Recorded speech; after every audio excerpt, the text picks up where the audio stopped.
If you were to walk through the rural markets of the Philippines, the floating markets of Thailand, or roadside fruit stands in Cambodia, there is a high chance you would see santol stacked in mounds, often still attached to leafy stems. Known scientifically as Sandoricum kerjape, this fruit sits in the mahogany family, which surprises many due to its tree size, timber-like bark, and large canopy spread.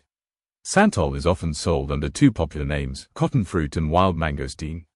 Neither name is botanically accurate, yet both emerged because buyers commonly associate its cottony interior with fluffy fruit textures and its vaguely tangy flavor with citrus-like sourness. Santol tree identity and growth pattern.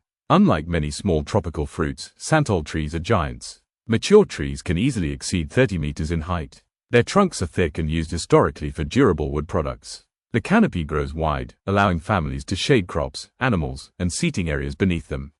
Its nature as a shade tree is actually discussed in old Southeast Asian agricultural references. The fruit itself ranges between 5 to 7 centimeters in diameter, although some large cultivars become bigger than small oranges. The rind, soft at first, hardens slightly as the fruit matures. A fuzzy velvet feel on the surface is a hallmark identifier. Inside, the rind is thick and stores lactiferous sap. Once sliced open, white pulp coats several large brown seeds that are slippery and tightly bonded to the flesh. The pulp is where santol gains most of its fame. When perfectly ripe, the cotton-like flesh turns sweet with a fragrant acidity. But unripe santol leans strongly sour and astringent. In different regions, preference varies. Some prefer them sour and crunchy. Some wait for full ripeness and sweetness. The Philippines leans towards sweeter santol, whereas Thai cuisine embraces its sour, sharp bite. Distinct sweet and sour varieties. Across Southeast Asia, there are two main genetic types widely recognized: yellow santol, sweet type, sweeter at maturity. Often eaten fresh, used in jams and syrups. Red santol, sour type, thin inner flesh. Popular for savory dishes. Long tradition in pickled forms. The red type santol tends to be more fibrous and has a stronger acidity. In markets, sellers usually identify the type simply by slicing the lower rind and letting buyers smell the interior. Culinary relevance by region. Philippines. Santol appears in Sanantolan, sautéed dish with grated santol flesh, coconut milk, chili. Vinegar-based stews. Candied fruit snacks. In rural homes, santol tends to be grated and cooked rather than eaten raw. This eliminates the natural tartness and intensifies sweetness. Thailand. Santol shows up in som tam-style salads, fish-based sour stews, spicy coconut dishes. In Thai preparations, acidity is celebrated rather than reduced. Sri Lanka and South India, often turned into chutneys and fermented pastes. The sticky seed factor. Inside a santol, multiple brown seeds sit in circular formation. The pulp sticks aggressively to the seed membrane. People are often instructed not to chew or swallow seeds because the slippery seed coat can cause digestive blockages. There are traditional sayings cautioning children to avoid swallowing santol seeds entirely.